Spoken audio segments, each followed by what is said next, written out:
ये जो चांद चांद कह के तुझे सर पर चढ़ाते हैं, ये जो चांद चांद कह के तुझे सर पर चढ़ाते हैं, देख लेना एक दिन बादलों के कुएं में गिरा देंगे, देख लेना एक दिन बादलों के कुएं में गिरा देंगे। तू तेरे अंदर झांकने की एक कोशिश तो कर, तू तेरे अंदर झांकने की एक कोशिश तो कर, यही ख्याल तुझे आर्मी बना देंगे, यही ख्याल तुझे आर्मी बना देंगे। नमस्कार साथियों, इस डिजिटल प्लेटफॉर्म पर आप सभी का हार्दिक स्वागत और अभिनंदन। अपन श्रृंखला चल रही थी राजस्थान के लोक देवता, उसमें अपने 3 लोक देवता हो चुके हैं। अब आज अपन आगाज करेंगे मांगलिया मेहाजी के बारे में, या अपन कह सकते हैं मेहाजी मांगलिया के बारे में। तो पहले बात करते हैं जन्म। जन्म किस परिवार में हुआ, अपन जन्म कहाँ हुआ, कब हुआ, उसके बारे में बात नहीं करेंगे। क्यों नहीं करेंगे, अपन 10th क्लास की बुक में नहीं दे रखा है। जन्म इनका होता है पंवार क्षत्रिय वंश में। पंवार क्षत्रिय वंश में किसका जन्म होता है, मेहाजी मांगलिया का होता है। फिर बात करें पालन, मतलब जन्म तो इनका पंवार वंश के अंदर हुआ, लेकिन पालन कहाँ हुआ, इनका लालन पालन कहाँ हुआ, तो इनका लालन पालन होता है इनके ननियाल। कहाँ होता है, ननियाल होता है। और ननियाल किस वंश से संबंधित थे, तो वो थे मांगलिया वंश से संबंधित। किससे, मांगलिया वंश से संबंधित, इसलिए इनको क्या कहा जाता है, मेहाजी मांगलिया कहा जाता है। अब अपन बात करते हैं युद्ध इनके मतलब वीर गति प्राप्त हुए उस समय क्या स्थितियां रही थी। तो जैसलमेर रियासत के, कौन सी रियासत के, जैसलमेर रियासत के भाटी शासक थे। कौन थे, भाटी शासक थे, जिनका नाम है राणा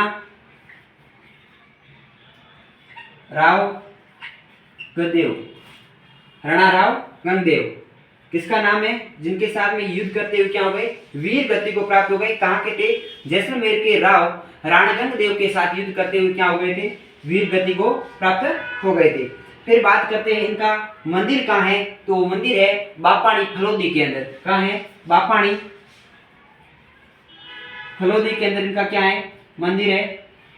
कहाँ है, बापाणी फलोदी के अंदर मंदिर है। और इनका मेला कब भरता है, तो मेला भरता है भाद्र कृष्ण अष्टमी को इनका क्या भरता है, मेला भरता है। किनका, मेहाजी मांगलिया का। अब बात करेंगे अपन, मेहाजी मांगलिया हो गई, तो बात करेंगे किसके बारे में, हड़बूजी के बारे में बात करेंगे। तो पहला आता है जन्म कहाँ होता है, तो इनका जन्म होता है बुंडेल गांव के अंदर। और ये बुंडेल कहाँ पड़ता है, अपने नागौर के अंदर पड़ता है। कहाँ पड़ता है, नागौर के अंदर पड़ता है। फिर बात करते हैं इनके पिताजी का क्या नाम था, तो इनके पिताजी का नाम था महाराज सांखलाल। कौन था, महाराज सांखलाल इनके क्या था, पिताजी का नाम था। किनके, हरबूजी के पिताजी का नाम था। ऐसा माना जाता है कि इनके पिताजी की मृत्यु के पश्चात हरबूजी ने जो बुंडेल नागौर था उस स्थान को क्या कर दिया, छोड़ दिया। और एक स्थान पड़ता है हरमजाल, हरबम जाल, वहां चले गए। कहां पर चले गए, बुंडेल को तो इन्होंने क्या कर दिया, छोड़ दिया। किसके पश्चात, इनके पिताजी की मृत्यु होने के पश्चात बुंडेल नागौर स्थान को छोड़ दिया। फिर हरबम जाल स्थान पड़ता है, वहां चले गए। वहां रामदेव जी से प्रभावित होकर, किससे प्रभावित होकर, रामदेव जी से क्या होकर प्रभावित होकर, रामदेव जी से प्रभावित होकर इन्होंने अस्त्र व शस्त्र की क्या कर दिया, त्याग कर दिया। किसने त्याग कर दिया, हरबूजी ने क्या कर दिया, अस्त्र शस्त्र का त्याग कर दिया। और रामदेव जी से प्रभावित होकर गुरु बालीनाथ जी से क्या ली, दीक्षा ली। किसने ली, हरबूजी ने ली। और एक दूसरी बात करें तो जो रामदेव जी थे वो हरबूजी के क्या होते हैं, मौसेरे भाई भी होते हैं। क्या होते हैं, मौसेरे भाई भी होते हैं। फिर ये तो क्या हो गई, इन्होंने पिता की मृत्यु के पश्चात स्थान को छोड़ दिया। कौन से स्थान को छोड़ दिया, बुंडेल को स्थान छोड़ दिया। और कहां चले गए, हरबम जाल चले गए। और एक जोधपुर के शासक हुए हैं राव जोधा, उनके क्या थे, समकालीन थे। किसके, राव जोधा के क्या थे, समकालीन थे।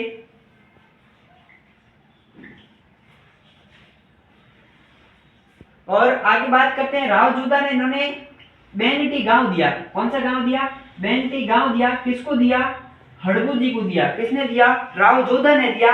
क्यों दिया, राव जोधा को इन्होंने क्या दिया था, आशीर्वाद दिया था कि आप जो मंडोर है, जो मंडोर किसके अधीन था, मेवाड़ के अधीन था, वो मेरे आशीर्वाद से आपको वापस पुनः प्राप्त हो जाएगा। इस आशीर्वाद के साथ हरबूजी ने अपनी कटार थी वो भी किसको दे दी, राव जोधा को दे दी। और जब राव जोधा ने मंडोर को वापस जीता या पुनः अधिकार किया, तब इन्होंने किससे प्रभावित होकर, हरभू जी से प्रभावित होकर हरभू जी को बेंगटी गांव क्या दे दिया, दान में दे दिया। और बेंगटी गांव के अंदर ही इनका क्या भरता है, मेला भरता है, और ये इनका क्या है, प्रमुख स्थान है। और इनके जो श्रद्धालु है, जब उनकी मनोकामना पूर्ण हो जाती है, तब बेंगटी फलोदी के अंदर उनके मंदिर में आकर हरभू जी की जो गाड़ी है उसकी क्या करते हैं, पूजा करते हैं।